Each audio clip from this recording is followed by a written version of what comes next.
Why it sucked to be a peasant in the Middle Ages. Well, congratulations.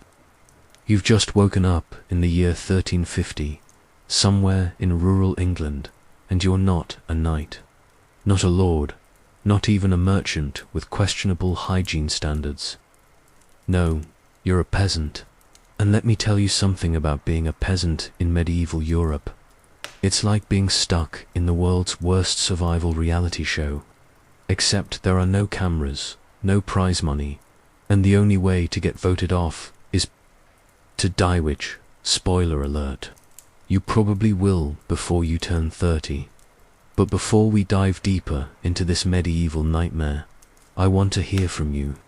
Drop a comment below telling me what country you're watching from and what time it is where you are right now. Are you watching this cozy in your heated home with running water? Or are you somewhere that might give you a tiny taste of what we're about to explore? Let me know. I read every single comment, and I love seeing where this dark slice of history reaches around the globe. Let's start with where you live, because calling it living is being extremely generous. You've woken up on what can loosely be described as a bed, though it's really just a pile of straw that's been compressed into something vaguely mattress-shaped. This straw hasn't been changed in months, maybe longer, and it's absolutely teeming with fleas, lice, and God knows what else. Every time you move, you can hear the tiny rustling of 1,000 tiny insects that have made your sleeping arrangements their personal playground. The straw is damp from your sweat, the roof leaks, and there's a suspicious smell that might be coming from you. Might be coming from the livestock sleeping 3 feet away, or might just be the general aroma of despair. But let's talk about those fleas and lice for a moment, because they're not just annoying, they're your constant torment and potential death sentence. Medieval peasants lived with such severe flea infestations that delousing became a social activity. Families would sit together picking lice out of each other's hair and clothes, and it wasn't considered gross, was considered Tuesday. The fleas weren't just itchy, they carried diseases like typhus and plague. Your bed isn't just uncomfortable. It's a biological weapon that you have to sleep on every night. Your house, and I use that term very loosely, is a single room made of wattle and daub, which is basically sticks and mud, held together by hope and the occasional prayer. The roof is thatched, but weather-resistant wasn't really a priority when your great-grandfather built this place. When it rains, which it does constantly because this is medieval England, water drips through the thatch like nature's own personal torture device. There are no windows, because glass is for rich people, and you are very much not rich people.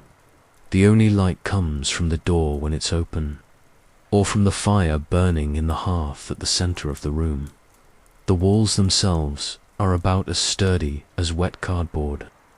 The wattle and daub construction means you can hear every argument, every cough, every bodily function of your neighbors through the thin barriers. Privacy is a concept that simply doesn't exist. When the miller's wife has her monthly breakdown about their taxes, when the blacksmith beats his apprentice, when anyone in the village has dysentery, and someone always has dysentery, going to know about it in vivid, unwanted detail. Speaking of that fire, it's both your salvation and your nemesis. It's the only source of heat, the only way to cook food, and the only light source after dark. But because there's no chimney again, luxury item, the smoke just billows around the room until it eventually finds its way out through holes in the roof. Your eyes water constantly, your lungs burn, and you've developed a cough that sounds like a dying cat. The peasant life expectancy wasn't exactly high to begin with, and breathing smoke for 12 hours a day certainly didn't help matters. Carbon monoxide poisoning was probably a regular occurrence, though they just called it winter sickness and accepted it as another delightful feature of peasant life. The floor is dirt. Just dirt. Not rustic hardwood flooring with an earthy aesthetic, just actual dirt that turns to mud when it's wet, which is always. You share this single room with your family, your spouse, your children, your elderly parents if they've managed to survive this long, which is frankly also with your livestock. Yes, your livestock, your pig, your few scrawny chickens, maybe a goat if you're particularly prosperous, all sleep in the same room as you. The animals get about a third of the space, cordoned off by a low wooden barrier that does absolutely nothing to contain the smell. Let's talk about that smell for a moment. It's a complex bouquet of human sweat, animal waste, rotting straw, smoke, unwashed bodies, and something that might charitably be called medieval eau de toilette, but is really just the accumulated funk of people who bathe maybe twice in their entire lives. The saying was that peasants bathed when they were born and when they died, and honestly, even that might have been optimistic. You can smell yourself, you can smell your family, you can smell your neighbors through the thin walls, and the whole village exists in this perpetual cloud of organic misery. Your children, assuming they survive infancy, which is a coin flip, at best start working almost as soon as they can walk. That adorable 3-year-old, they're responsible for watching the chickens, collecting eggs, and making sure the fire doesn't go out. By age 7, they're helping in the fields, carrying water, and learning that childhood is a luxury reserved for people who don't need to eat. Child mortality rates hovered around 30%, meaning that 1 in 3 children didn't make it to their 7th birthday. Those who did survive learned quickly that life was not a fairy tale, was a grinding survival exercise where every day required constant vigilance against starvation, disease, and accidental death. But wait, it gets better. You don't own this palace of despair. You're a serf, which means you're tied to this land like a particularly unlucky house. You can't leave, you can't move to another village, you can't pack up and start fresh somewhere else. You're bonded to this plot of land, and the land belongs to your lord, who owns you by extension. It's like being an employee, except your boss owns your house, your job, your land, and basically your entire existence. And unlike a modern job where you can quit and give 2 weeks' notice, quitting the peasant life requires either death or the incredibly unlikely scenario of buying your freedom, which would require money you'll never have. The legal system is designed to keep you exactly where you are. If you try to leave without permission, you're a runaway serf. And the penalties for that range from heavy fines to physical punishment to being dragged back in chains. If you're caught in another lord's territory without proper documentation, you're assumed to be a runaway and treated accordingly. The few roads that exist are patrolled, and travelers need papers that most peasants can't read even if they could afford them. Your day starts before dawn, around 3 in the morning during summer, because medieval life revolved around the sun, and the sun doesn't care about your desire to sleep in.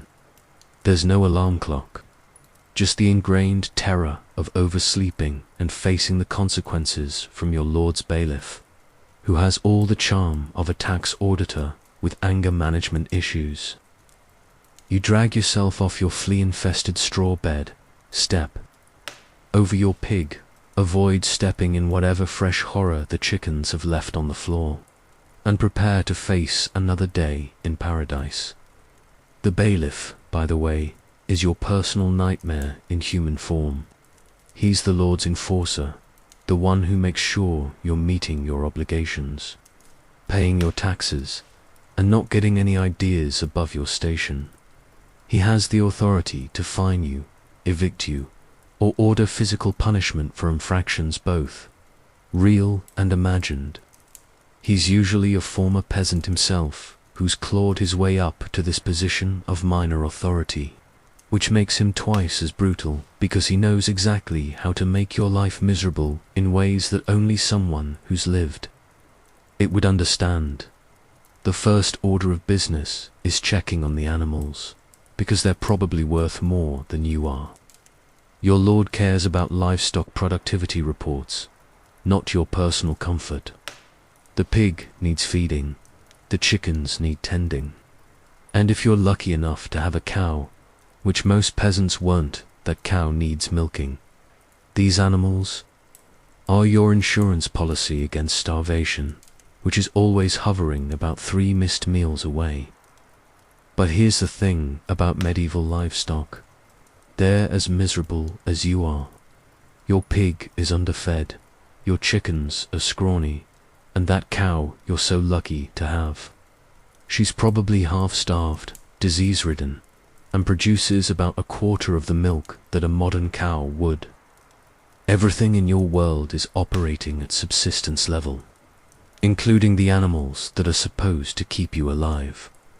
Then it's time to trudge out to the fields, which are located precisely the maximum distance away that would still allow you to work them effectively while ensuring maximum misery in getting there. You don't own these fields, of course. You work strips of land assigned to your family by the Lord, scattered around the village in a system designed by someone who clearly never had to actually farm anything. Some of your strips are good, fertile soil, some are basically just rocks with delusions of grandeur, and you get whatever combination keeps you alive but not comfortable. The strip farming system is a masterpiece of inefficiency. Your land is scattered in narrow strips across different fields, meaning you might have to walk miles between your various plots.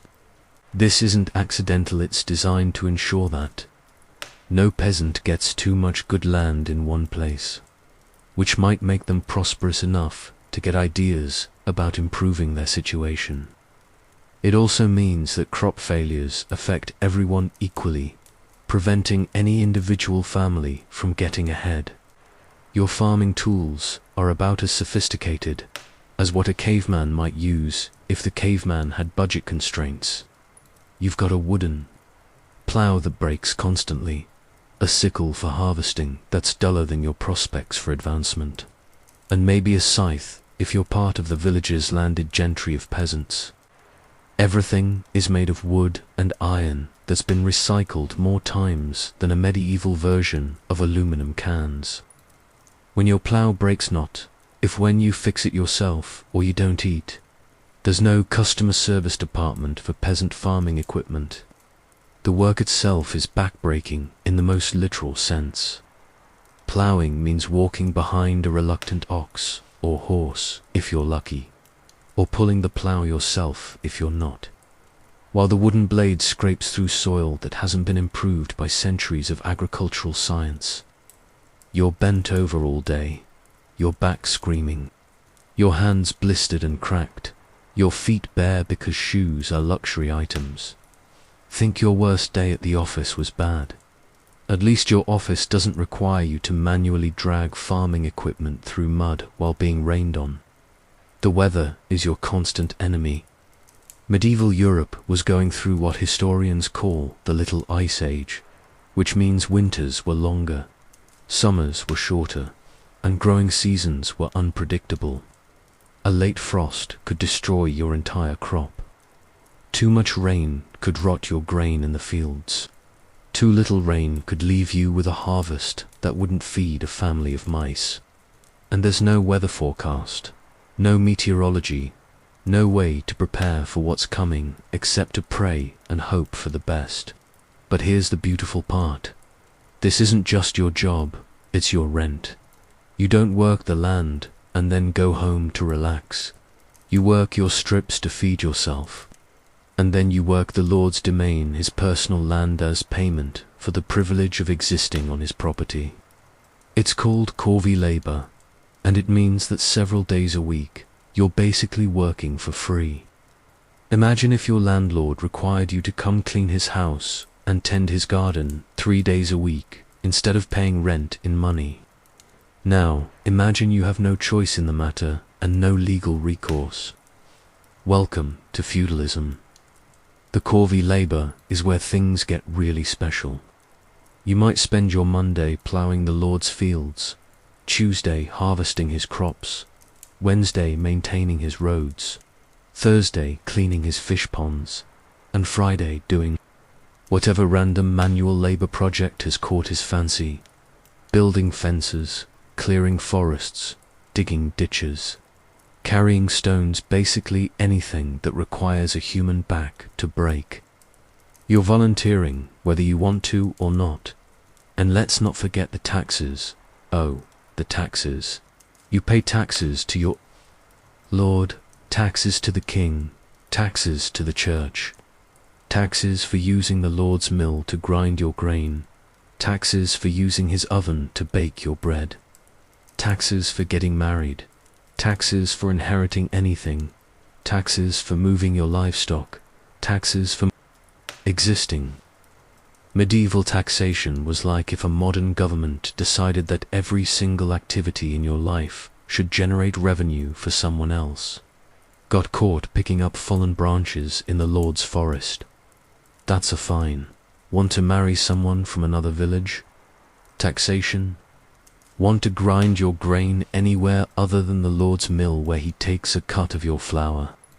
Illegal, and also taxed. The mill and oven monopolies deserve special mention because they're particularly diabolical. You're legally required to use the Lord's mill to grind your grain and his oven to bake your bread. You can't build your own mill or oven. You can't use anyone else's. And the Lord takes a percentage of your grain as payment for this service. It's like being forced to shop at a company store where your boss controls the prices and takes a cut of everything you need to survive. The church gets its piece too, naturally. There's the tithe, which is supposedly 10% of your income. But since your income is mostly grain and vegetables and occasional access to protein, calculating 10% becomes an exercise in creative mathematics designed to ensure the church gets the best of everything. They get first pick of your crops, your livestock, your time, and your afterlife anxiety. Miss Church, that's a fine. Don't pay your tithe. That's a bigger fine. Express any doubt about church doctrine. That's heresy, which comes with fines if you're lucky and public execution if you're not. Speaking of food, let's discuss what passes for cuisine in peasant society. Your diet consists mainly of bread, but not the kind of bread you're thinking of. This is dense, dark, coarse bread made from whatever grain you could grow and afford to keep after taxes. Often it's made from barley, oats, or rye rather than wheat, because wheat is for people who matter. Sometimes the grain has gone bad. Sometimes it's mixed with sawdust or other creative fillers. And sometimes it's just straight up moldy. You eat it anyway because the alternative is starvation. The bread isn't just your main course. It's often your only course. A typical peasant consumed 2 to 3 pounds of bread per day when it was available, because it was the most calorie-dense food they could access. The bread was so hard that you often had to soak it in ale or water just to make it chewable. Medieval dentistry being what it was, non-existent, this soggy bread. Mush was often all that people with broken or missing teeth could manage. When you're really living the high life, you get pottage, which is basically medieval soup made from whatever vegetables you can grow, seasoned with hope and desperation. Cabbage, leeks, onions, maybe some peas if you're having a banner year. Occasionally, and we're talking special occasions, here you might get some meat in your pottage. Usually it's from an animal that died of old age or disease, because healthy animals are too valuable to eat. The meat is tough, stringy, and probably questionable. But protein is protein when you're one bad harvest away from famine. But wait, there's more. Because life as a medieval peasant isn't just about the grinding daily misery. There's also the constant threat of random catastrophe. Crop failures happened regularly, and when they did, you didn't just tighten your belt and order takeout. You starved. Actually starved. As in, your body consumed its own muscle tissue while you slowly died of malnutrition. The Great Famine of 1315 to 1322 killed millions of people across Europe, and if you lived through it, you watched your neighbors die, your children die, your livestock die, and your hope for the future die right alongside them. Disease was your constant companion. Not just the big dramatic plagues that get remembered in history books, but the everyday parade of infections, parasites, and ailments that modern medicine handles with a quick trip to the pharmacy. Cut your hand while working. Hope it doesn't get infected, because if it does, you might lose the hand, the arm, or your life. Dental problems. You lived with the pain until the tooth rotted out of your skull. Broken bones. They healed however they wanted to heal, assuming they healed at all. And through all of this, the grinding poverty, the constant hunger, the disease, the back-breaking labor, the hopelessness, you were expected to be grateful. Grateful to your Lord for allowing you to exist on his land. Grateful to the church for the promise of eventual relief in the afterlife. Grateful to the king for the protection his armies provided, even though you'd never seen those armies, and the only knights you'd encountered were the ones collecting taxes. The medieval peasant's life wasn't just hard, it was a masterclass in human suffering disguised as a socio-economic system. You weren't just poor. You were trapped in a cycle of poverty that was legally enforced and religiously sanctioned. You weren't just sick. You were sick in a world where medicine consisted of prayer and maybe some herbs if you were lucky. You weren't just hungry. You were hungry in a society that had made your hunger a moral imperative for the comfort of your betters. So there you are, waking up in your damp, smoky, flowing-fested hovel, about to begin another day of unpaid labor for the privilege of staying alive just long enough to do it again tomorrow. Your back aches, your stomach is empty, your feet are cold, and somewhere in the distance, church bells are ringing to remind you that your suffering is part of God's plan. Welcome to peasant life. Try not to die today. You've got work to do, now that you've adjusted to the reality of waking up. As human livestock in medieval Europe, let's talk about how your misery changes with the seasons. Because if you thought peasant life was consistently awful, you're absolutely right. But it's awful in fascinatingly different ways, depending on what time of year it is. Think of it as a rotating menu of despair, with seasonal specialties that'll make you nostalgic for the regular, everyday suffering. Let's start with spring, which sounds lovely until you remember that you're a medieval peasant and nothing in your life is allowed to be actually lovely. Spring means plowing season, which means hitching yourself to a wooden plow if you don't have an ox, which you probably don't, and dragging it through fields that have been frozen solid for months. The ground is either rock hard from frost or a swampy mess from snowmelt, and your job is to somehow turn this into neat furrows suitable for planting. Your plow is a technological marvel in the sense that it's slightly more advanced than using a sharp stick, but not by much. The moldboard plow, if you're lucky enough to have access to one, is made of wood with maybe some iron reinforcement if your lord is feeling generous with the village equipment budget. When not, if it breaks, you fix it yourself with whatever materials you can scavenge. Because calling customer service isn't really an option in 1350. The ploughing itself is a full-body workout that would make modern CrossFit trainers weep with envy. You're walking miles every day, bent over, pulling or pushing a plough that weighs more than you do, through soil that actively resists every step. Your hands blister, then callous, then blister again. Your back develops a permanent curve that'll make you look like a question mark by the time you're 40, assuming you live that long. But ploughing is just the beginning. After you've spent weeks turning the soil, you get to plant your crops, which involves walking those same miles again, this time bent over even further to place seeds in the ground by hand. No mechanical planters, no neat rows marked out with modern precision, just you. A bag of seeds that represents your family's survival for the next year, and the hope that you don't accidentally plant them too deep, too shallow, or in soil that's going to flood next week. The crops you're planting aren't the robust, genetically optimized varieties that modern farmers enjoy.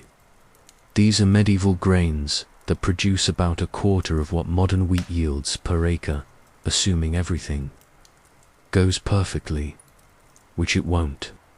Your barley is susceptible to rust, your oats can be destroyed by a late frost, and your rye might develop ergot, a fungus that'll make anyone who eats it hallucinate before it kills them. It's like playing agricultural Russian roulette, except all the chambers are loaded. Spring also brings the joy of discovering what survived the winter in your house. Spoiler alert, not much, and what did survive probably wishes it hadn't. Your roof leaked all winter, your walls are damp, your food stores are running dangerously low, and everyone in your family has developed some form of respiratory ailment from breathing smoke and moisture for 6 months. The animals that made it through winter are skeletal shadows of their former selves, assuming they had any former glory to begin with. This is when you discover whether last year's harvest was sufficient to keep your family alive until this year's crops come in. If you miscalculated, damned. Miscalculation was easy when your entire mathematical system consisted of enough and not enough. Then spring becomes a race between your dwindling food supplies and the growth rate of your crops. Lose that race, and you join the ranks of people who die of starvation with green shoots visible in the fields around them. Summer brings its own special brand of misery, starting with the fact that your workday now begins at 3 a.m. and doesn't end until the sun sets, which in medieval England could be as late as 9 p.m. That's 18 hours of agricultural labor every single day, because crops don't care about your need for rest, relaxation, or basic human dignity. The summer work isn't just long wits varied in ways designed to ensure that no part of your body escapes punishment. You're weeding fields by hand, which means crawling through crops on your hands and knees for hours, pulling up unwanted plants one by one. You're maintaining irrigation ditches, building and repairing fences, cutting and gathering hay, and dealing with the constant threat of pests that want to eat your crops before you can. Medieval pest control was exactly as effective as you'd expect from people who thought disease was caused by bad smells. Your options were prayer, manual removal, and hoping that whatever was eating your crops would get bored and move on to someone else's fields.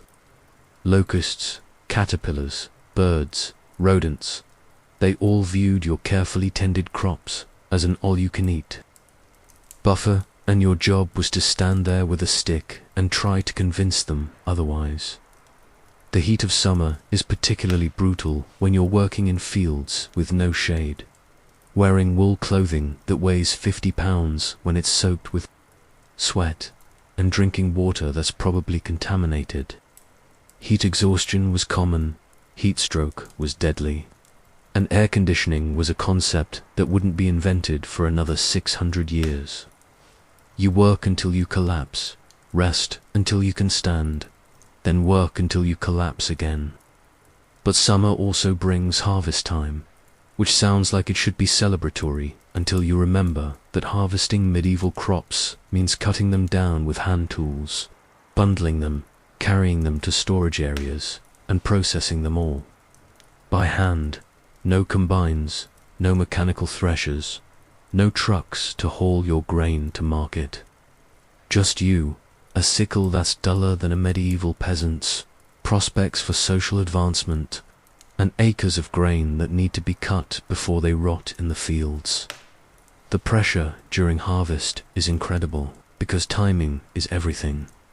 Cut too early and the grain isn't fully developed. Cut too late and bad weather can destroy everything overnight. You have maybe a 2-week window to harvest your entire year's food supply. And if you miss it because of rain, hail, or injury, your family doesn't eat. No pressure. Harvesting is a community effort by necessity, which means the entire village works together to bring in the crops. This sounds nice until you realize that it also means the entire village is witness to exactly how well or poorly your fields produced. Poor harvest. Everyone knows and everyone judges. Good harvest. Everyone knows. And the Lord's bailiff starts calculating how much extra tax you can afford to pay. Autumn is when the real reckoning begins. This is when you discover whether your year of back-breaking labor has produced enough food to keep your family alive through the winter. After the Lord takes his share, the church takes its tithe, the king takes his taxes, and various other authorities take their cuts. You're left with whatever remains. Sometimes that's enough. Often it's not. The autumn slaughter is a grim necessity. That perfectly encapsulates the medieval peasant's relationship with the future. You can't afford to feed your livestock through the winter, so you have to decide which animals to kill now for meat and which to keep alive in hopes they'll survive until spring.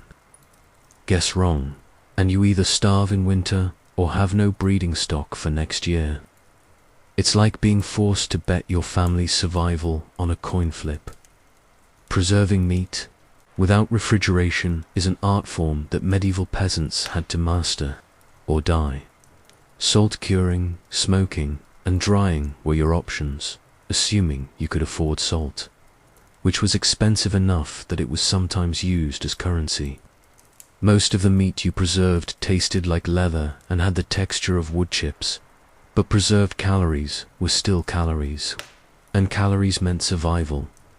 Winter is when medieval life reveals its true character, as a prolonged attempt to not die before spring returns. Your house, which was uncomfortable in summer, becomes a death trap in winter. The fire that filled your home with smoke in warm weather now becomes your only defense against freezing to death, which means you spend 4 months choosing between suffocation and hypothermia. Fuel for your fire has to be gathered during autumn, because winter weather makes it impossible to collect firewood. This means spending weeks cutting, splitting, and stacking wood, adding yet another item to your endless list of tasks required for survival. Run out of firewood in January, and you freeze. Simple as that. Your food situation becomes desperate, as stored grain slowly disappears and fresh food becomes impossible to find. This is when you learn to make meals out of things that aren't technically food. Tree bark ground into flour, grass and weeds boiled into something resembling soup, leather boiled until it's soft enough to chew. The medieval peasant diet in winter was a masterclass in creative desperation. The cold itself is a constant, gnawing presence that never leaves. Your house has no insulation, no central heating, no protection from wind except walls that are basically organized mud. You sleep in a pile with your family and livestock, sharing body heat with creatures that smell as bad as you do. Because the alternative is waking up dead. Chilblains, frostbite, and hypothermia were common winter ailments that could kill you, or leave you permanently disabled. Lose a finger or toe to frostbite. That's just life now. Develop a respiratory infection from the cold and damp. Hope it doesn't kill you, because that's about all you can do. But let's talk about disease for a moment, because medieval medicine was less healing art and more creative ways to make sick people suffer more before they die. The average medieval peasant was a walking collection of ailments that would send a modern person straight to the emergency room. Intestinal parasites, skin infections, dental abscesses, respiratory problems, nutritional deficiencies you collected. Diseases like some people collect stamps. Medical knowledge consisted largely of folklore, superstition, and remedies that were often worse than the diseases they were supposed to treat. Sick, try bloodletting, which involves cutting you open to let the bad blood drain out. That not working. How about trepanation, where they drill holes in your skull to let the demons escape? Still sick, time for prayer and maybe some herbs. That may or may not be poisonous. The four humus theory dominated medieval medicine, which taught that illness was caused by imbalances in your blood, phlegm, yellow bile, and black bile. Treatment involved trying to rebalance these humours through diet, bloodletting, purging, and other methods that had nothing to do with what was actually wrong with you. It was like treating a broken leg by adjusting your horoscope. Dental care was particularly horrific because sugar wasn't common enough to cause widespread tooth decay. But nutritional deficiencies, injuries, and general neglect meant that most peasants had missing teeth by their 20s. Tooth pain was treated by pulling the tooth with whatever tools were available, often without any kind of pain relief. Many people died from dental infections that spread to their brains. Mental illness was attributed to demonic possession, sin, or imbalanced humors, and treatment ranged from prayer and exorcism to imprisonment and physical abuse. There was no concept of mental health care, no understanding of psychological trauma, and no mercy for people whose minds couldn't cope with the grinding horror of medieval existence. And then there was the Black Death, which arrived in Europe in 1347 and proceeded to kill between 30 and 60% of the population. If you were a peasant during the plague years, you had front row seats to the apocalypse. The disease killed so fast and so efficiently that entire villages disappeared. Families were wiped out overnight. Bodies piled up faster than they could be buried. The Black Death was actually 3 different forms of plague, each more horrifying than the last. Bubonic plague gave you painful swellings in your lymph nodes before killing you in about a week. Pneumonic plague attacked your lungs and killed you in 2 to 3 days while you coughed up blood. Septicemic plague poisoned your blood and killed you within hours, turning your skin black before you died.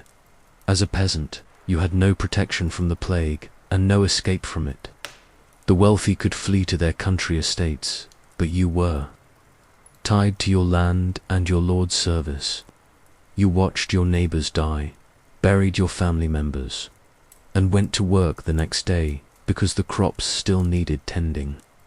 The bailiff might be dead, the lord might be dead, the priest might be dead, but the wheat doesn't care about your grief. The plague fundamentally changed medieval society in ways that ironically benefited the peasants who survived it. With 30 to 50% of the population dead, labor became scarce, and surviving peasants could demand higher wages and better conditions. Some serfs were able to buy their freedom or simply walk away from lords who were too desperate for workers to pursue them. But that's getting ahead of ourselves. During the plague years, survival was purely a matter of luck. You could do everything, right? Avoid sick people, pray constantly, follow every superstitious ritual and still die horribly within days of showing the first symptoms. You could also ignore every precaution and somehow survive while everyone around you perished. There was no rhyme or reason to it, just random death on an incomprehensible scale. The social fabric of village life completely collapsed during plague outbreaks. Normal rules stopped applying when half the population was dead or dying. Fields went unharvested, animals starved, and survivors were left to figure out how to rebuild society from scratch.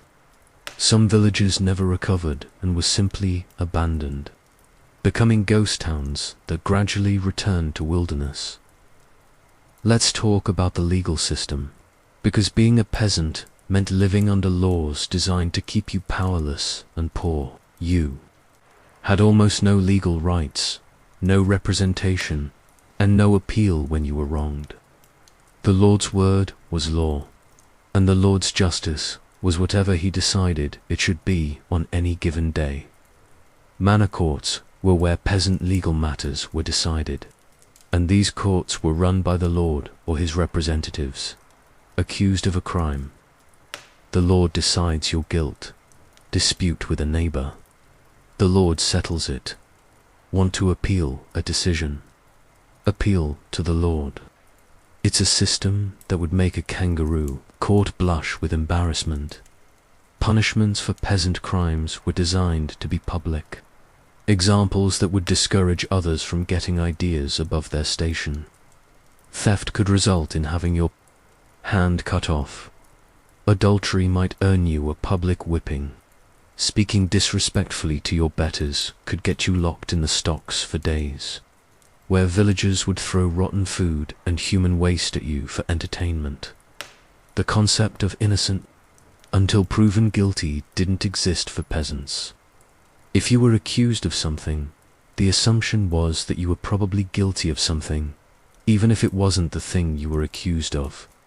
Trial by ordeal was a common method of determining guilt, which involved subjecting the accused to painful or dangerous tests based on the theory that God would protect the innocent. Want to prove your innocence? Try carrying a red-hot iron bar for a specified distance without dropping it.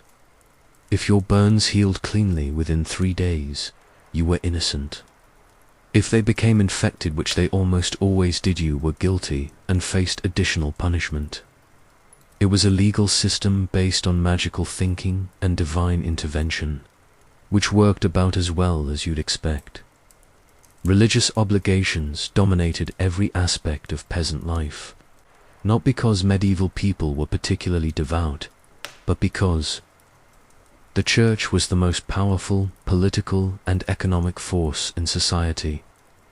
You were required to attend Mass every Sunday and on numerous holy days throughout the year. Miss church, and you faced fines or other punishments. The church calendar determined your work schedule, with mandatory rest days. That sounds nice until you realize that rest meant attending lengthy religious services and participating in community religious activities. There were over 100 holy days per year when work was forbidden, which might seem like a lot of vacation time until you remember that you only ate if you worked. Religious education for peasants consisted mainly of being told that their suffering was God's will, that they should be grateful for their station in life, and that questioning the social order was a sin. The church taught that poverty was a virtue, and that the poor would be rewarded in heaven for their earthly suffering. It was a remarkably convenient theology for people who profited from peasant labor. Superstition filled the gaps where religious doctrine left off, creating a worldview where every aspect of daily life was influenced by supernatural forces. Crop failures were caused by witches. Illness was the result of sin or curses. Strange weather meant God was angry. This constant state of supernatural anxiety added another layer of stress to lives that were already nearly unbearable. So there, You are a medieval peasant living through the seasonal cycle of agricultural misery, watching your neighbors die of diseases that modern medicine could cure with antibiotics, subject to laws that assume your guilt and religious obligations that excuse your suffering. Your back is permanently bent from years of manual labor, your lungs are damaged from breathing smoke, your hands are gnarled from constant work, and your life expectancy is about 30 years, if you're lucky. Tomorrow, you'll wake up and do it all again. Because that's what peasants do. You'll plant crops you might not live to harvest, pay taxes on labor you can't afford to give, and pray to a God who apparently thinks your suffering builds character. Welcome to medieval peasant life, where every day is worse than the last, and the only escape is death. By now, you've gotten a taste of the daily grind, the seasonal suffering, and the medical nightmares of peasant life. But we're not done yet, because medieval society had so many more creative ways to make your existence miserable. Let's dive into the final layer of this historical horror show, where we'll explore everything from peasant marriage customs to what happened when armies decided to use your village as a battlefield. Let's start with romance, because nothing says happily ever after like medieval peasant marriage. If you're a woman in this delightful time period, congratulations, your life is about to get significantly worse than the male peasant experience we've been exploring. You get all the same agricultural misery, plus the additional joy of being considered property that can be bought, sold, and transferred between men like a particularly valuable pig. Marriage isn't about love or compatibility, it's an economic transaction designed to combine resources and labor. Your father essentially sells you to another family in exchange for livestock, grain, or promises of mutual aid during harvest time. The negotiations are handled entirely by men, and your opinion is about as relevant as your pig's thoughts on agricultural policy. You might meet your future husband once before the wedding, or you might not meet him at all until you're standing at the altar wondering how your life went so spectacularly wrong. If you're lucky, your husband is roughly your age and only moderately abusive. If you're unlucky, he's a widower 3 times your age who needs someone to raise his 7 children from previous marriages, while also bearing him more children and managing his household. Medieval women typically married between ages 12 and 16, often to men significantly older, because apparently medieval society looked at childhood and decided it needed to be shorter and more traumatic. Your wedding is a community event, not because people are celebrating your happiness, but because marriage contracts need witnesses and marriage transactions need to be publicly acknowledged. The ceremony itself is brief. You promise to obey your husband in all things. He promises to not kill you intentionally, and the priest mumbles some Latin that nobody understands. Then everyone drinks ale until they forget how depressing the whole thing is. Your honeymoon consists of moving into your husband's one-room hovel, where you'll now share space with his family, his livestock, and his accumulated years of unwashed belongings. Privacy doesn't exist. Romance is a luxury for people who don't have to worry about starving. And intimacy happens in the same room where your in-laws sleep 3 feet away. It's like the worst reality TV show ever, except there's no prize money and no way to get voted off. Once you're married, your legal status changes from property of father to property of husband. You can't own land, can't make contracts, can't represent yourself in court, and can't make any major decisions without your husband's permission. Want to sell some eggs at the market? Better ask hubby. Want to visit your family in the next village? Hope your husband's feeling generous. Want to have an opinion about anything? That's adorable, but your husband's opinion is the only one that matters. Pregnancy is basically a death sentence you're expected to embrace enthusiastically. Medieval obstetrics consisted of prayer, folklore, and hope, with a healthy dose of blaming the mother when things went wrong. There's no prenatal care, no understanding of nutrition during pregnancy, and no medical intervention when complications arise. You give birth at home, attended by village women whose medical knowledge consists of whatever their mothers told them, and whatever superstitions have survived from previous generations. Childbirth mortality was catastrophically high somewhere. Between 1 in 10 and 1 in 4 women died during or shortly after childbirth. Those are odds that would shut down any modern medical facility. But in medieval times, they were just considered part of being a woman. If you survived the birth, you immediately had to care for the baby while also resuming your full workload. Because medieval society didn't believe in maternity leave, the babies you managed to produce had about a 30% chance of dying before their first birthday, and those who survived faced constant threats from disease, malnutrition, and accidents. Medieval children were essentially tiny adults, expected to contribute to family survival as soon as they could walk.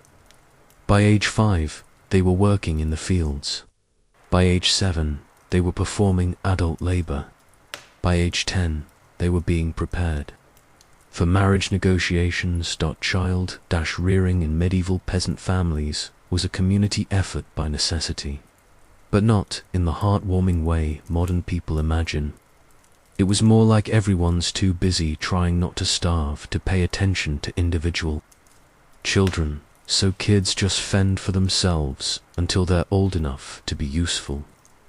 Emotional nurturing was a luxury for families who had solved the more pressing problem of basic survival. Let's talk about food in more excruciating detail, because the medieval peasant diet deserves its own circle of culinary hell. Your daily caloric intake, when you were lucky enough to get one, consisted of roughly 80% bread.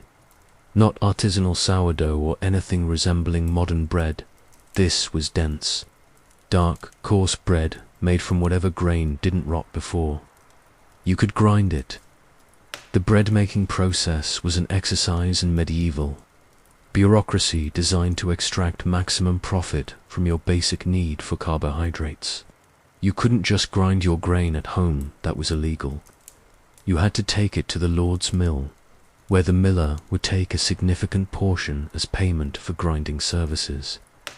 Then you had to take your flour to the Lord's oven to have it baked, where the baker would take another cut for baking. Services. By the time you got your bread back, a significant portion of your grain had disappeared into other people's pockets. The quality of your bread depended entirely on what grain you could afford to keep after taxes. Wheat made the best bread, but wheat was expensive and usually ended up in the Lord's kitchens. Rye made decent bread, but was prone to ergot contamination, which could cause hallucinations, convulsions, and death. Barley and oats made bread that was barely edible, but would keep you alive. In desperate times, you mixed in acorns, tree bark, or whatever plant matter you could find that wouldn't immediately poison you. Your bread often contained more than grain. Millers regularly mixed in sawdust, sand, or chalk to increase the weight of flour, because they were paid by volume and peasant customers weren't exactly in a position to demand quality control. Sometimes the bread contained actual rocks that hadn't been properly sifted out of the grain. Medieval dental problems weren't just caused by poor hygiene. They were also caused by literally chewing rocks mixed into your food when you weren't eating bread, you were eating pottage, which was essentially whatever vegetables we can find boiled in water until they achieved the consistency of gruel. Cabbage was a staple because it grew in poor soil and could be stored through winter. Onions and leeks added flavor and were believed to have medicinal properties. Peas and beans provided protein when meat wasn't available, which was most of the time. Meat was such a rare luxury that when peasants did get access to it, they preserved every scrap through salting, smoking, or drying. A pig slaughtered in autumn had to last until spring, so every part of the animal was used. The good cuts went to the Lord's table as part of your feudal obligations. You got the organs, the bones for soup, and whatever scraps remained after. The Lord's household had taken their share. Fish was theoretically more accessible since many peasant communities were near rivers or coastal areas, but fishing rights were controlled by lords who charged fees for the privilege of catching fish. In their waters, freshwater fish were often contaminated by the same pollution that made drinking water dangerous. Saltwater fish had to be preserved immediately and were expensive to transport inland. Dairy products existed in the form of cheese, but medieval cheese was nothing like modern cheese.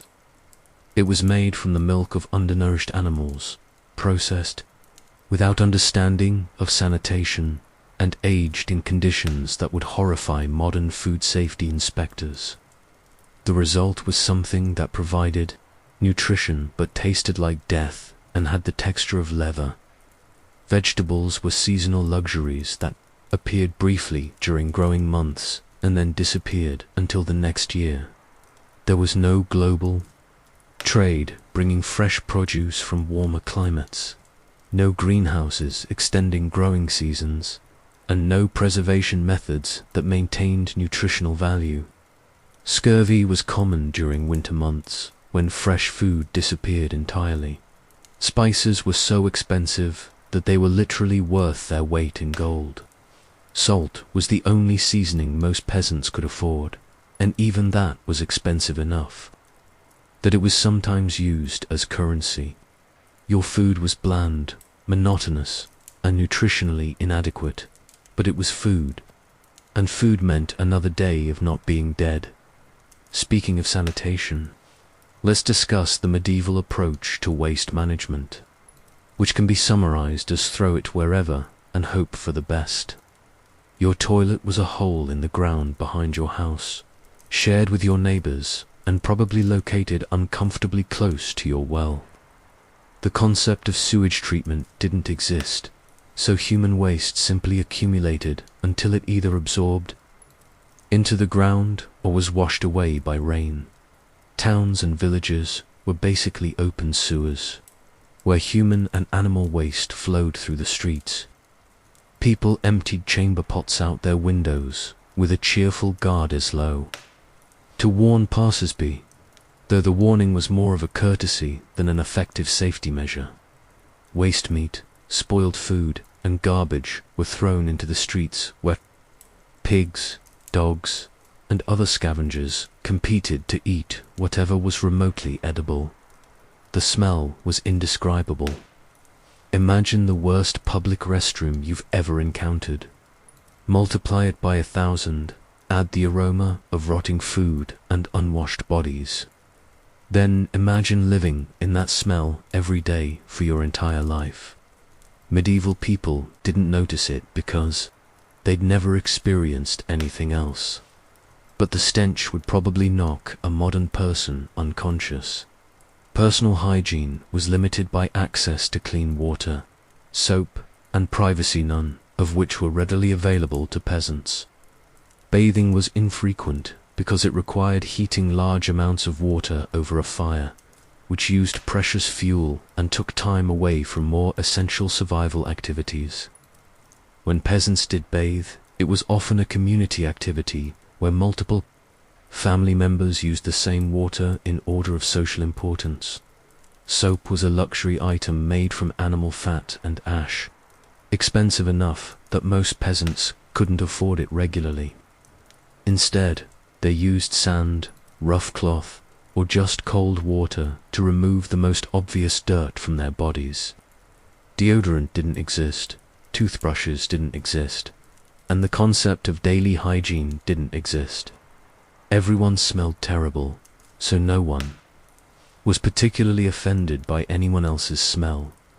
Clothing was another exercise in make do with whatever you can get and pray it lasts. Your entire wardrobe consisted of maybe 2 sets of clothes, one for work and one for church.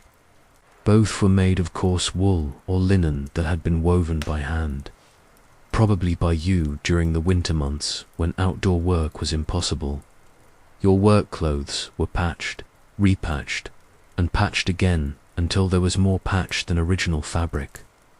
When they finally fell apart completely, the scraps were saved for new patches, cleaning rags, or fire kindling. Nothing was ever thrown away because nothing could be easily replaced. You're good. Clothes for church and special occasions were essentially your work clothes that hadn't completely disintegrated yet. They might be a slightly finer weave or a marginally less offensive color, but they were still rough, uncomfortable, and designed for durability rather than comfort or appearance. Shoes were such luxury items that many peasants went barefoot year-round. Those lucky enough to own shoes typically had a single pair made of rough leather that was passed down through generations. The shoes didn't fit properly, provided minimal protection from rocks and thorns, and fell apart regularly. Cobbling your own shoes was a necessary survival skill, like brewing ale or treating infected wounds. Your clothing situation got particularly interesting during winter when staying warm meant wearing every piece of fabric you owned in layers. You slept in your clothes, worked in your clothes, and probably wore the same outfit for weeks at a time. Washing clothes meant choosing between staying warm and staying clean, and staying warm usually won. Let's talk about warfare, because living as a peasant during medieval times meant being a non-combatant in everyone else's wars. You had no say in who fought whom, no voice in political decisions that led to conflict, and no protection when armies decided to march through your village. But you definitely paid the price when violence came to your area. Medieval warfare was surprisingly frequent. Lords were constantly fighting with each other over territory, inheritance rights, trade disputes, or just because they were bored and fighting was considered entertainment for the upper classes. These conflicts meant that armies were regularly marching across the countryside, and armies need food, supplies, and entertainment. When an army approached your village, you had several equally terrible options. You could flee, abandoning your home, your crops, and everything you owned. You could hide and hope they passed by without noticing you. Or you could stay and hope they were more interested in requisitioning supplies than burning everything to the ground. Fleeing meant becoming a refugee in a world that had no infrastructure for supporting displaced people. You'd wander the countryside, begging for food and shelter, competing with other refugees for scraps and charity. Most people who fled never made it back to their homes, either because they died on the road or because there was nothing left to return to. Hiding was marginally more effective, but required abandoning your livestock and crops to whatever fate awaited them. Soldiers were experts at finding hidden peasants and their possessions, and the penalties for hiding could be severe. If you were discovered, you might be punished for attempting to avoid your obligations to support the army. Staying put meant watching soldiers take whatever they wanted from your home, your fields, and your family. Armies requisitioned food, livestock, tools, weapons, and anything else that caught their fancy. The concept of paying for supplies was optional and rarely practiced. Your pig became their dinner, your grain became their bread, and your daughter became their entertainment. The aftermath of military campaigns was often worse than the campaigns themselves. Burned fields meant no crops for the next year. Slaughtered livestock meant no breeding stock and no dairy products. Destroyed tools meant no way to work, even if you had seeds to plant. Villagers that were unlucky enough to be in war zones could take decades to recover, assuming they recovered at all. But let's end on a cheerful note by discussing death, because death was the one guarantee in medieval peasant life. You were going to die young, probably violently, almost certainly painfully, and definitely without dignity. The average life expectancy for medieval peasants was somewhere between 25 and 30 years. Assuming you survived childhood, which had about a 30% failure rate, death came in many forms, but it usually came suddenly. Accidents were common. When you worked with sharp tools, large animals, and dangerous machinery without any safety equipment, a small cut could become infected and kill you within weeks. A broken bone could lead to complications that ended your life. Even minor illnesses could be fatal when your immune system was compromised by malnutrition and constant stress. When death came, your family couldn't afford to grieve for long because survival required immediate action. Your body had to be buried quickly to prevent disease, your possessions had to be distributed or sold, and your work had to be taken over by someone else. Medieval peasant funerals were brief, practical affairs focused on disposal of the corpse rather than celebration of the life. The church required payment for burial in consecrated ground, confession before death, and various other religious services. That cost money your family didn't have. Poor peasants were often buried in unmarked graves in unconsecrated ground, which according to church doctrine meant their souls were in danger of eternal damnation. It was a final insult added to a lifetime of injury. Your legacy as a medieval peasant was essentially nothing.